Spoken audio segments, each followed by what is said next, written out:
Pawan 279 rank state wise, multi zone 151 rank BCB. So expecting municipal commissioner post. Very happy Pavan. And I wish UPSC కూడా రాస్తున్నావు ఈసారి. యూపీఎస్సీలో కూడా ఖచ్చితంగా crack చేస్తామని నమ్ముతున్నాను.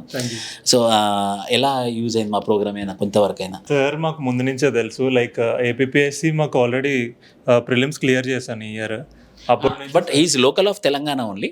ఏపీఎస్సీలో నాన్ లోకల్లో క్లియర్ చేశారనమాట. అవును. దాని తర్వాత మేము సార్ దగ్గరికి ఒకసారి వచ్చాము. అప్పుడు వచ్చిన తర్వాత సార్ మాకు గైడ్ చేసింది ఏంటంటే, మీరు నాన్ లోకల్లో ఉన్నారు అక్కడ, సో ఇక్కడ మనకు చాలా మంచి ఆపర్చునిటీ వస్తుంది, ఇక్కడ 563 పోస్ట్ ఉంది, సో ఇక్కడైతే బెటర్ అని చెప్పారు. సో అప్పుడు మేము పాత్ షిఫ్ట్ చేసి ఇటు సైడ్ వచ్చిన తర్వాత నాకు చాలా హెల్ప్ అయింది. సార్ నుంచి మాకు గైడెన్స్ ప్రిలిమ్స్లో ఉంది, మెయిన్స్లో కూడా చాలా హెల్ప్ అయింది. సో మొత్తం ఆ ఎఫర్ట్స్ అన్నీ కలిపి వచ్చింది.